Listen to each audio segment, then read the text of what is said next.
Took 'em, kick 'em, and I really get to clicking, but I'm looking for a sister to the bottom when the kiss. Hey dreamers, on my other channel, Lilac Jade, I was asked, this is more my crafty channel, I was asked to do a tutorial on how I make these little journals, these notebooks. So I did complete that. However, I'm more active on this channel and it making journals that pretty much completely goes with the content of this channel. So I also am posting it here for you guys if anybody is interested in how I make these journals, okay? So I just wanted to let you guys know that it's cross-posted. It's going to be on both channels, but like I said, since this is my journaling channel and I'm making a journal, it made sense to also post it here. So that's it, guys. I hope you enjoy it. I hope it's helpful to someone who is looking to start making their own journals. And that's it. Enjoy, and I will catch you all in the next video. Okay everyone, this is my tutorial for how I make the notebook, so let's get started. First, I am going to basically make or lay out the pictures for the front cover. I do it in my Silhouette Studio software. If you do not have this, first of all, you can download Silhouette Studio software for free and use it. You do not have to have an actual silhouette to use the software. So if you want to do that, you can. And however, if you have resources to other things like Photoshop or Canva, I think they have a free version of that. GIMP, whatever. There's a whole lot of different photo editing services that you can use. I don't know why I even did it in this in the first place, but I did. So if it ain't broke, don't fix it. So this is how I made the covers for my notebooks. And basically I just opened up Silhouette Studio. I do have the business edition. Like I said, you should be able to download this, the regular free version, and do the same exact thing if that's what you wanted to do. I chose a background which I actually downloaded from a place called Pixabay, I think, and they have like free pictures and things and stuff like that. And so that's what I'm doing. So I just opened my file here, clicked open up here, and I'm looking for where I have downloaded the Pixabay stuff, and it should be in here. Let's see. Yeah, Pixabay commercial free watercolor downloads. And so I just have a lot of different images and things of that nature in here. And I am pretty sure this was the background I used, but you can use whatever background that you want to make it pretty. I think it would look good on that, whatever. So just opening that up.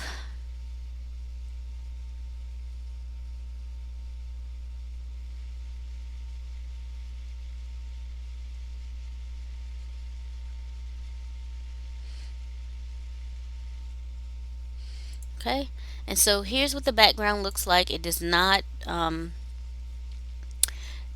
you know, it does not cover the complete background, so we're just gonna have to make a few adjustments.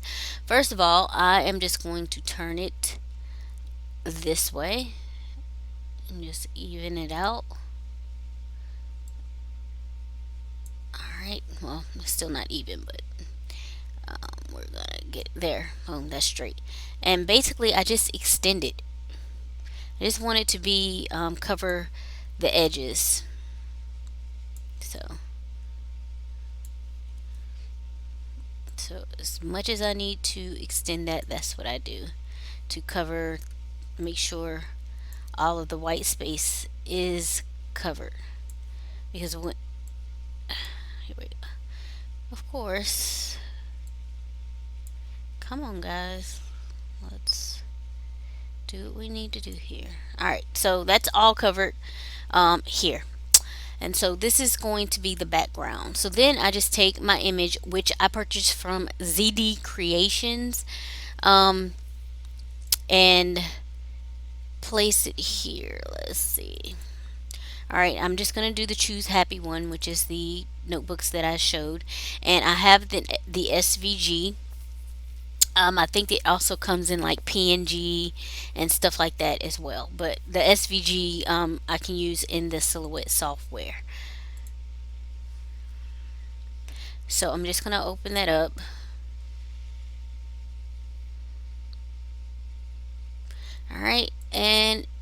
it opens up in a new tab, which is fine, and it's pretty big. So we're just going to size it down a little bit.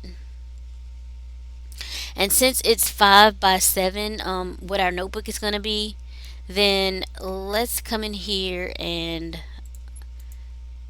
um, think about a size we'd like. So here are your sizes. You can change that. All right, and you want to lock it so it'll keep the aspect ratio.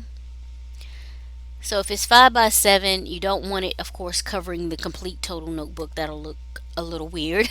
So how about maybe 4.5? No, not height. Maybe about 6.5 height. I'm putting it in the wrong thing. Okay, here, 6.5 height here, there, and so that gives us about 5.147, which is still a little much width-wise. So we're gonna come in and change that to 4. Let's say 75 ish. There. That should give us, I mean, and play around with it. I mean, it's really all up to your liking. That should give us a good size to stick on our background. So I'm just going to cut this from here and place it on the background. So I'm just pasting it here. Okay. And you also want to swing that around and make sure it's even.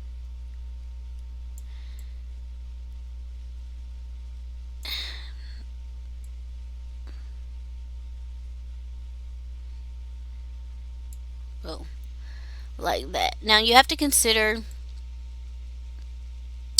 that on the side you're going to be making your holes, so you don't want it too big or too small. So I think I'm going to size it down just a little bit more, just to make sure I have plenty of room to punch my holes and it's not actually punching into the image. Okay, so I'm just gonna bring that down just a little more, and yeah, boom. And then basically all I do is make a copy of this size and paste it down here as well. That way you can kill two birds with one stone. You can make two covers in one.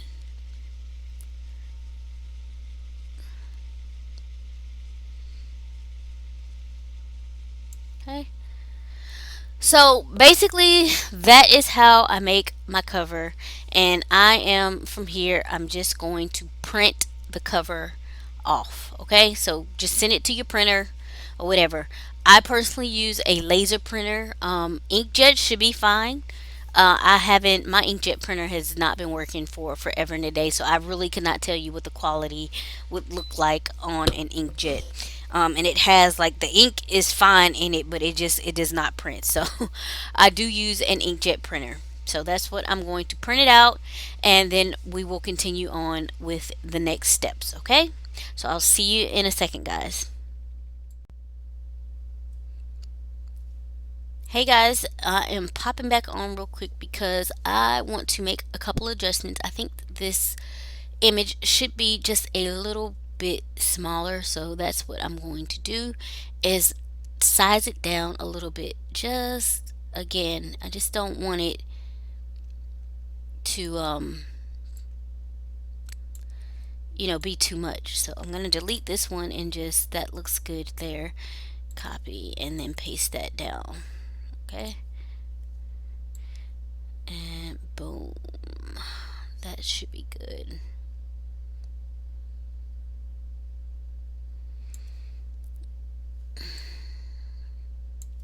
All right, and also I wanted to say that when I do print this, I also print it on cardstock, and you can get that pretty much anywhere. But I just use what I have used in the past to make my notebooks. I just use the cardstock from Michael's, the Recollections brand, and I will show you that when we continue on what kind that I'm using. Okay, so yeah, that is all. Now I'm going to print. So file, print, I'll print that. I have to load my thing up with cardstock first, and then I'll be ready. But I just wanted to show you, okay? So, and then we'll move on to the next steps. See you in a minute. Bye. Okay, guys, I'm back for the next part of the tutorial, which is making the cover. So I printed out the sheet. So you can make 2 covers out of this. However, my printer decided to be a butthead today and mess this up. So I won't be using this half. But for purposes, I'll just be cutting this off and using it. And we'll do that together. But first, I wanted to show you to cut the chipboard. Since we're making a 5x7 journal. That's what you want to cut your chipboard pieces to. Now, as far as chipboard, I usually just order from Amazon. I feel like maybe I've seen it in Joann before, but as I said, I'm not 100% sure because whenever I need some, I just order from Amazon. Amazon. So I will link a link for chipboard below if you're interested. And so let's go ahead and get started. I'm just going to cut 2 pieces of 5x7 of this chipboard, and I do buy the 12x12 pieces because you never know what size you're going to need. And like I said, the size of the notebook we're going to make is 5x7. You can do whatever size that you please, whatever size that you like or love, go for it, okay? I'm just going to replace my good blade with a one that's not as sharp or not as, you know, so it won't jag up my edges on a regular sheet of paper. So I'm just going to cut here at 5. Let me get this out of the way. I'm going to lock this. Okay.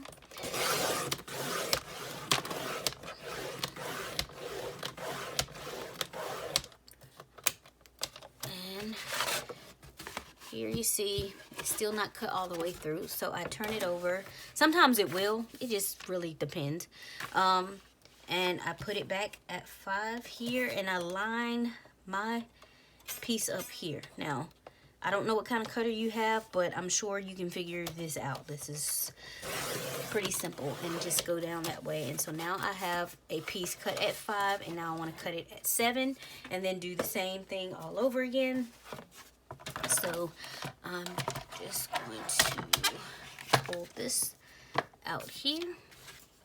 I hope you guys can see. I know this is not ideal. I have a very small space that I'm working in, so let me pull this down so hopefully you can see that better.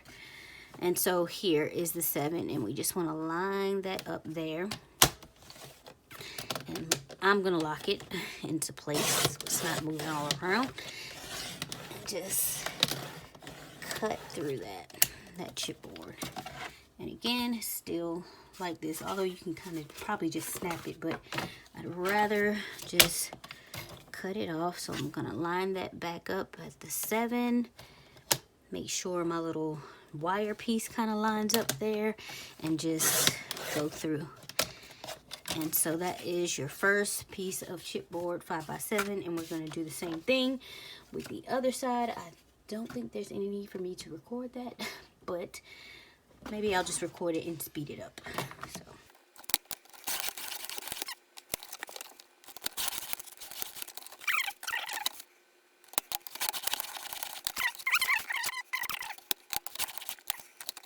Okay, so we have our chipboard.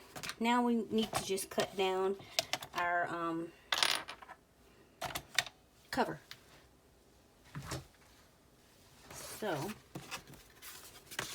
what I like to do is measure. First, I'm going to cut off the white space around because we do not want that.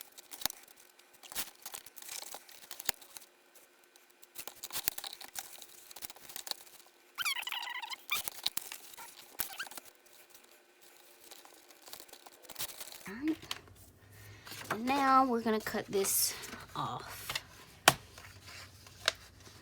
And I want to do it about right here. It should give plenty of space for holes and stuff like that. So, yeah. So, about at the 5. Boom. Alright, so we have our cover cut down. Now, to get it adhered to the chipboard. Now, it's your preference. Personally, I don't do a cover or any kind of decoration for the back piece of the chipboard. I just do it for the front piece, okay? And what I like to do is to position the chipboard so that we're basically just getting this, okay? So I like to do it, lay it flush here. Actually, that's not what I do. I lay it a little bit in the middle.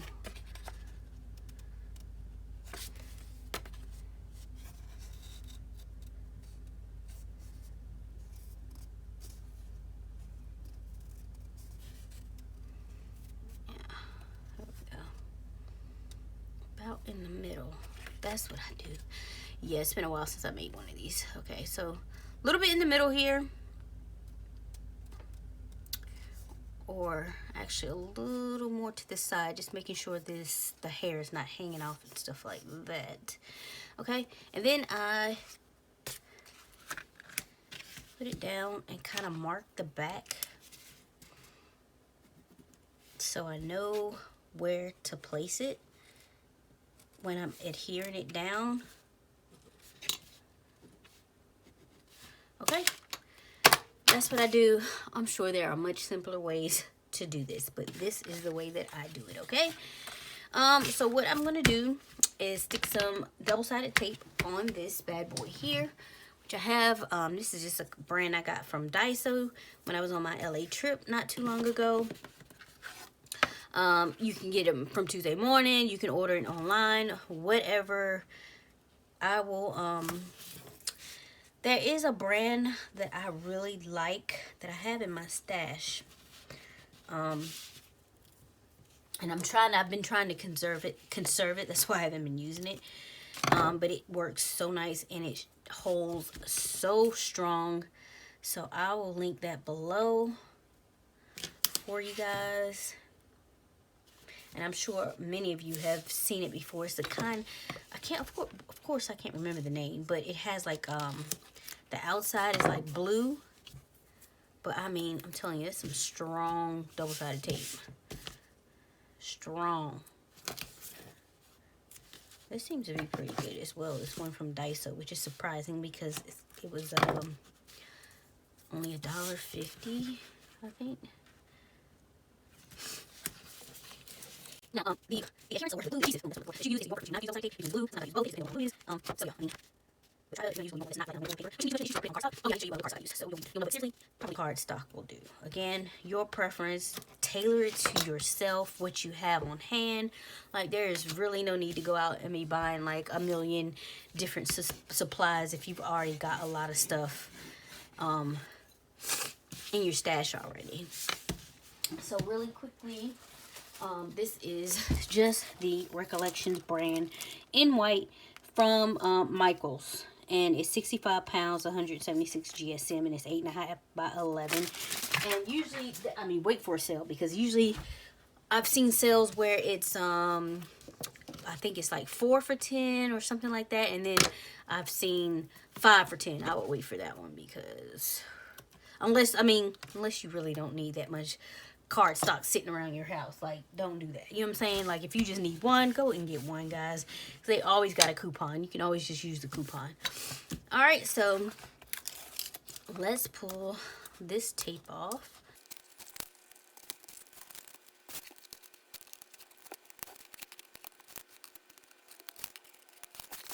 Okay. Now, I am just in the corners here going to add just a little bit of glue because I want to make sure it is nice and adhered down to the paper, okay? So, come on. Out now. There we go. And just a little dab over here. And for good measure, let me just put a little down. All right, So what I'm gonna do, see, is place this down where the guides are, okay?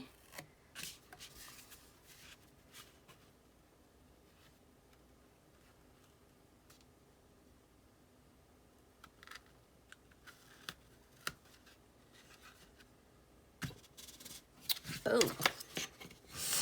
Now we just want to burnish that down real good. Make sure it's nice and stuck on.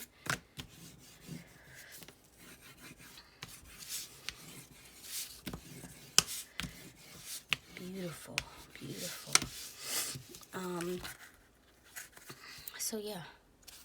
Oh, and I want to tell you guys something in case you do have a laser printer like me, and sometimes it acts up a bit, kind of like this, you know. But to get the ink so it's not like if it's acting wonky, you can put a little fixative on your stuff. I just got this from like Hobby Lobby or someplace like that. Use the coupon, Michael's, Joann, whatever. I'm sure most, if not all, of those type of stores have it. And I just, to me, it brightens the page up a little bit too. But anyway, I just stick some of that on there. And basically all I do is cut around so it's flush with the chipboard here, okay? So that's what I'm gonna do. What is this?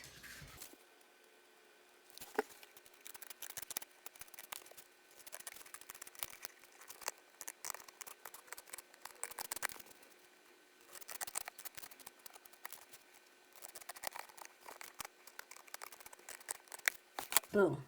So now, I'm not the best at cutting things off the edge of stuff. Okay, see how kind of the edges are a little jagged there.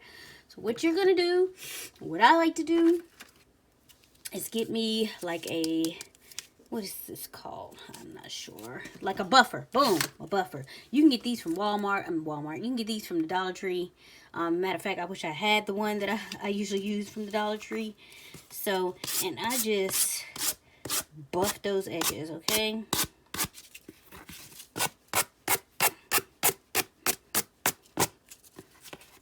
And then what else I'm going to do that kind of helps clean it up for me, and just because I like the look of it, is I'm going to go around the edges with some distress ink. That's like some Tim Holtz distress ink. I think I usually use just the black soot. So, yeah. And you kind of want to try to get this, do each edge in the same direction. But here it's easier just to do it down because you don't want this coming up from the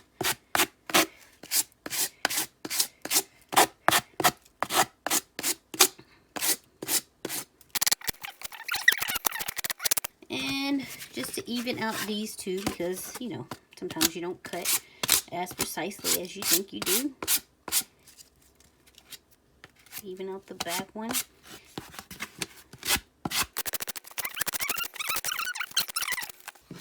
Alright, so our edges are buffed. I'm just going to go over them with some distress ink. So give me just a second. Let me get that. Okay, I'm back. I have my distress ink. There are different kinds that you can use or different colors. I'm just going to use the black soot. It's by Tim Holtz Ranger ink. Again, I will link everything below. This is just a Tim Holtz blender. So, I mean, quick and easy, guys. And you don't have to, you can use like a cotton ball. You can use different things. So, check and see what you have on hand. And I just put a little here and just go along the edges. And be careful not to get your hands in it because sometimes it's a pain in the ass trying to get it off.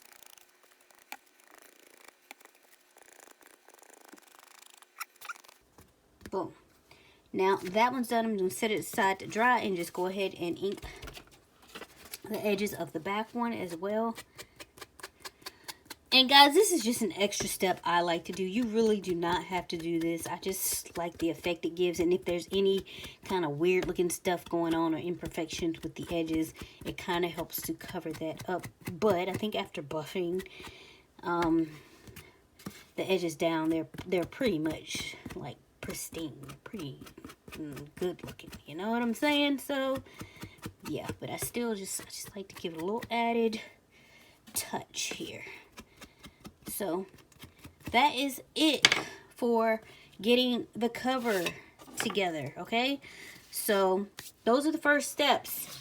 Next, I'm going to come back and we're going to get it all bound together. And so I will see you at the next step. Okay, guys, we need to get our paper or our notebook bound. But, of course, first we need to cut the paper down. So I just use some grid paper because honestly that's just my favorite kind of paper to use. Okay, now what I did is I found a while ago, and they still have these, but of course at the moment they're not on clearance, but I found these like at Walmart like for 28 cents 25 cents a few months ago. So I bought a whole bunch of them. So I already have mine cut. This is what we're going to use for the stack, but I am going to show you and demonstrate to you how I cut it. Okay, so this is just 5x5 graph ruled paper. You get 80 sheets, and it is 10.5 by 8. Okay, so I'm just going to open this up and show you a couple examples. Maybe I'll do 2 cuts just so you guys can kind of get the gist of what I'm doing. I do use the entire pack, but I'm going to show you what you can do if you want to get more notebooks out of it. So we're going to start with this paper. I'm just going to set this aside.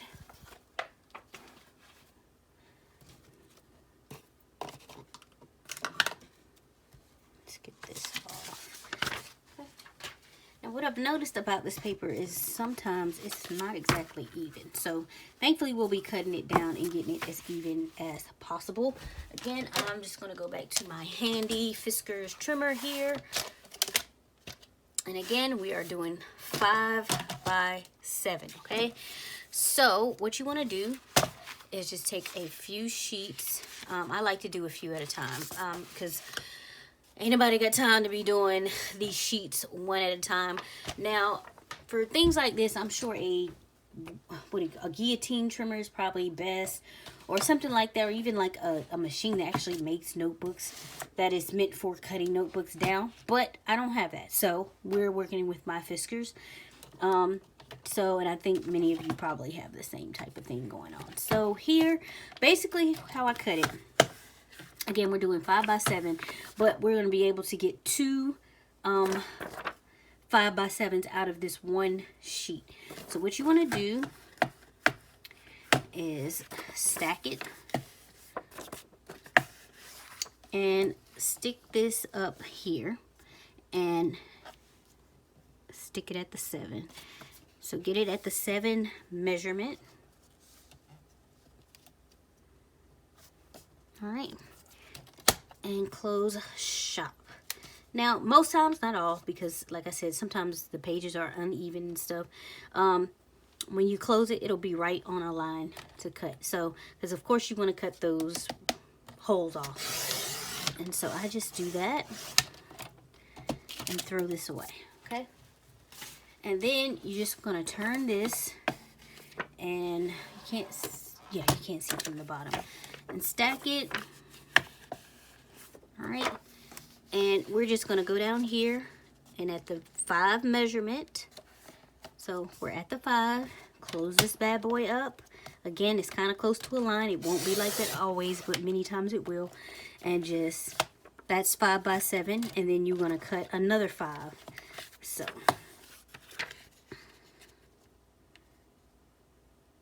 okay. Boom. So now what you can do, this is what I was talking about, is you can make 2 completely separate notebooks. So every time you make a cut, you can stick one 5x7 in the stack and another in the stack and make 2 separate notebooks. For the purposes of this video, I just stacked everything together and used the whole stack. And that's why this little stack of of papers is so thick, okay? So, you can do that, or you can, like I said, do 2 separate notebooks. It's your preference, okay? So, yeah, that's basically how you cut your paper. I will do it one more time, and I'll probably speed it up just a little bit so you guys can kind of get the gist of what I'm doing. And, yeah, so I just, again...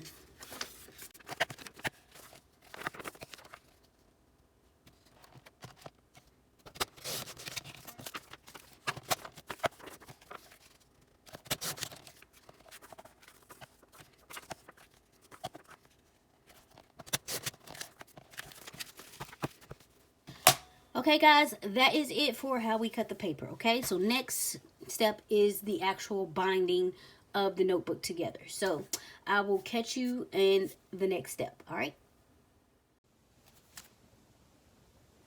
Okay, dreamers, it's time for the last step in this process. And what you're going to need is a binding machine. I have the Heidi Swap Cinch machine. I picked this up from Hobby Lobby a long time ago. I was able to use a coupon because it was not listed in the exclusions. If you go now, I know recently, the times that I've been to my Hobby Lobby, they've had one of these, and every time I go, it's been on clearance for like $73 or something like that. Now, I don't know if people swipe them for the holidays or if they're still there, but if you're in the market for wanting to buy one of these bad boys, then I would check there first to see if they have one on clearance sitting in one of the craft aisle sections or whatever. If not, I will link it below. I'm sure they have them on Amazon and things of that nature. Also, so you'll need this. You'll definitely need some binding coils. I also got this from Hobby Lobby. I like to actually order these online now because you get a better deal. However, this, I think they have Hobby Lobby has 2 packs of these. Like they come in 2. And they are from We Are Memory Keepers, and they come in different sizes. They have like 3/4 size, something a little smaller than that, can't remember. And then this here is the 1-inch size. So I'm gonna use that since we have a thicker pile of papers this time. And of course I have my covers and everything like that. So how you want to start binding this, of course, you need to take this off and let the handle lift up. And here is what is going to punch your holes. Bear with me, guys. I'm going to try to bring you just a little bit closer. And I'm going to be picking you up on my tripod so you can see what I'm talking about, okay?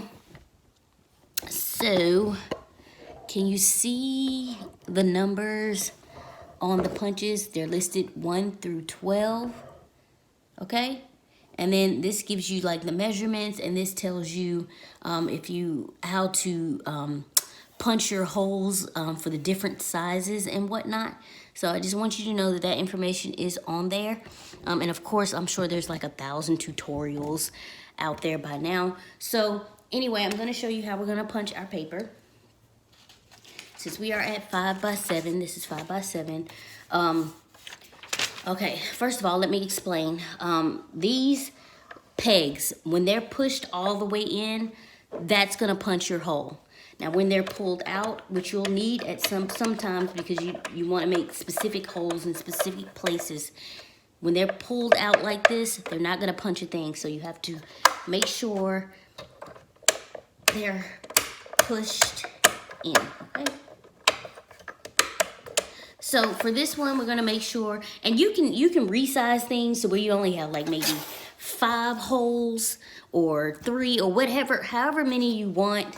But I'm just gonna punch the whole thing, okay? So we just stick it in. Everything's pushed in from 1 through 12, okay? It's all pushed in. And you punch.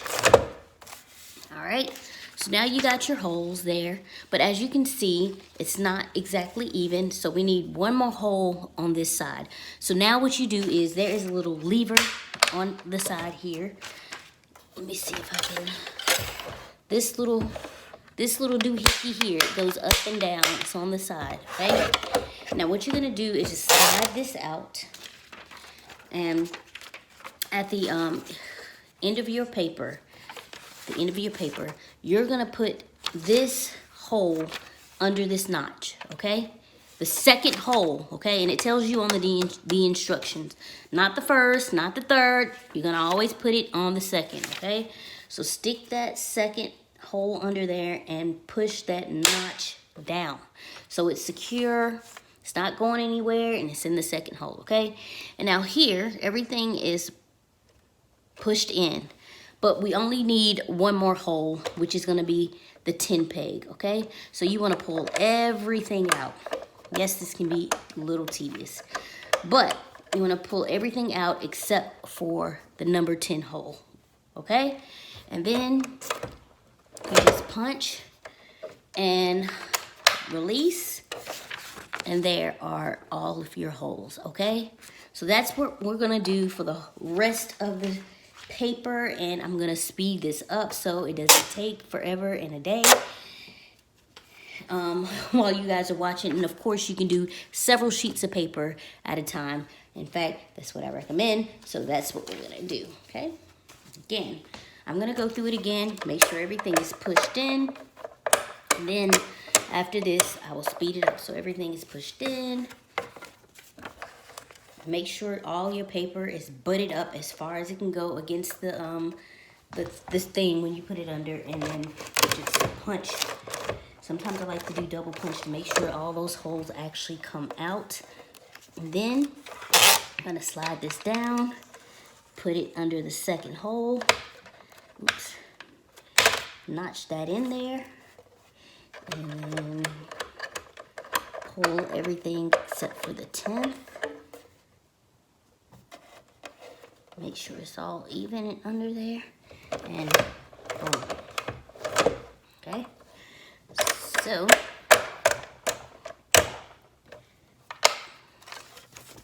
there's our holes for the first sets of paper.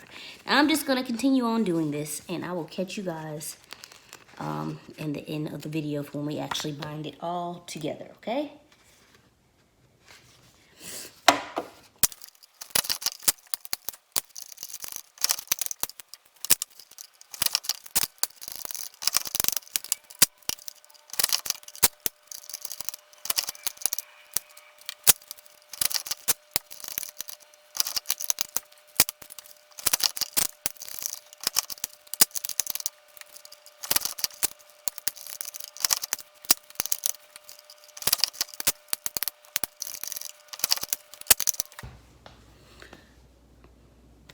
Okay, now that all the papers are cut, we also definitely want to cut the holes into our covers. Same process since it's the same size, okay? Now I want to say this. If you have decorated the cover or the back cover of your back cover, it's gonna be, the way you place this is gonna be a little different. So say this is the decoration. You want to place it on top so that, sorry, like this, so that when you fold it over, you see the decorated side on the outside, okay? So you'll want to put it in like this with the decoration underneath and punch the holes. So when it swings back, that decoration is on the outside. I hope that makes sense. It would go better if I was able to show you an example, but since I left it plain, it's a little more difficult to explain. But anyway, we're gonna go ahead. Here it doesn't matter because it's plain. And so we're just gonna punch our holes the same way we did with the paper, okay? So, the holes punch for this. Now another.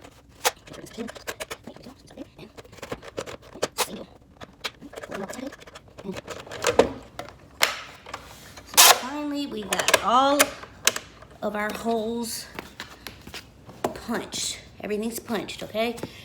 So we will not be needing this part of the cinch anymore. However, we will be needing the side here, okay? So this is where you're gonna stack your paper. Now, what you're gonna do is take the coil and take one of your sheets, and you're gonna count how many holes that you have, okay?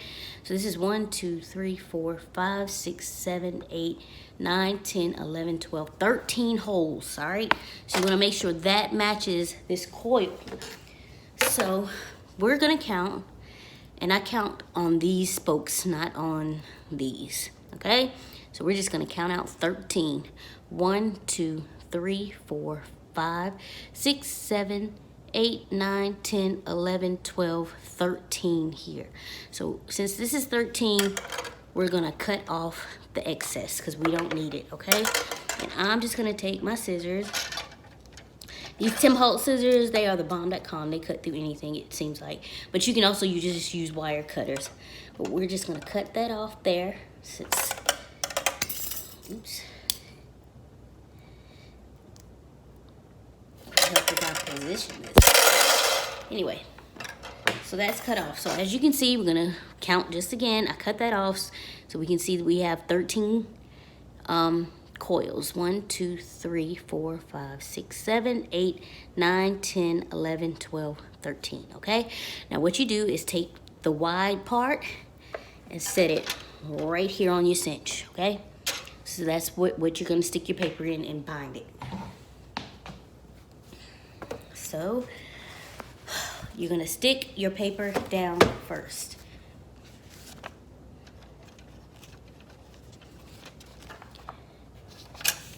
There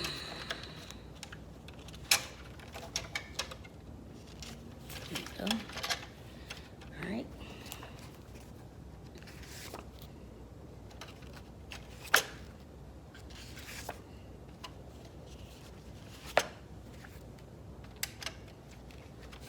Make sure it's all on the right coils, okay? So you can see the paper, it's all stuck. Now, like I was saying, you want your cover, your back cover, to go on first because when you swing it around, you want it to swing to the back. So I'm gonna put the front cover on, all right? And then we're gonna stick the back cover on. So boom, we got it all on the coil, okay? Now what you do, you take the cinch machine and basically you just turn it around to the back. Now on the back, again, I'm gonna pick you guys up so you can see what I'm doing. So forgive it if it's a little unstable.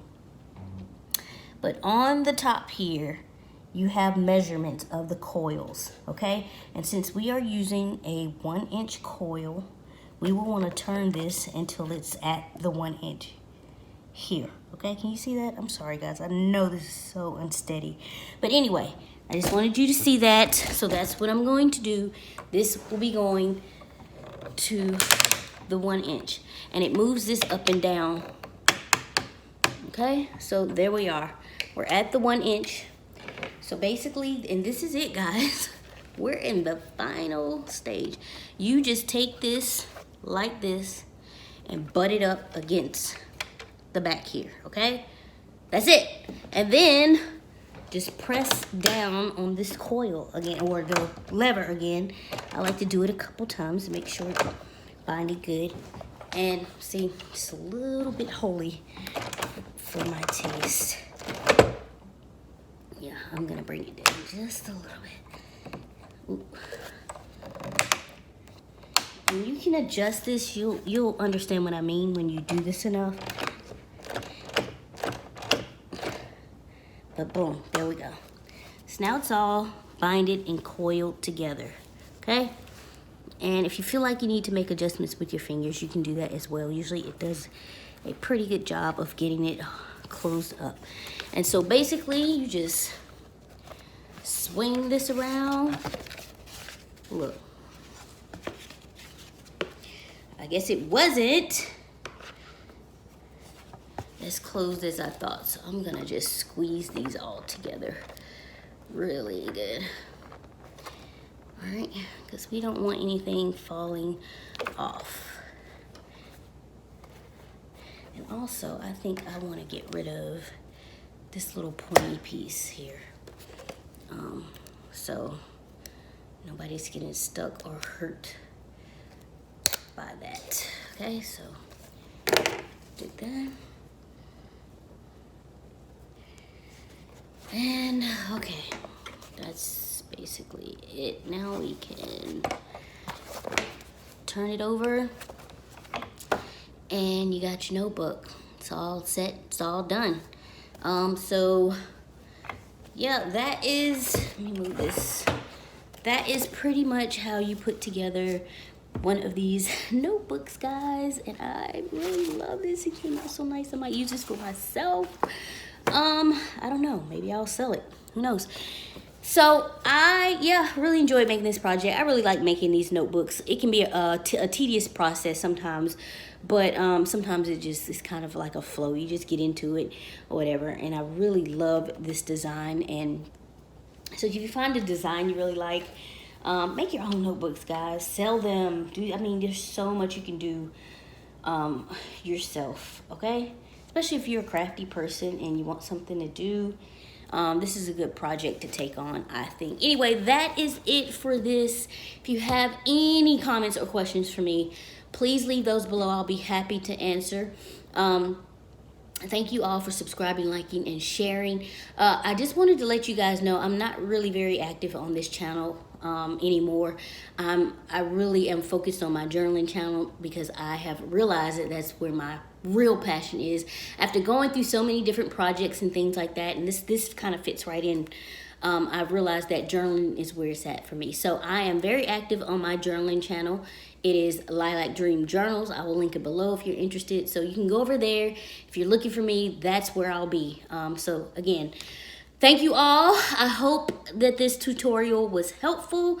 And again, if you have any comments or questions, leave those below. And if you're looking for me, I'm on my other channel. See you later. Bye.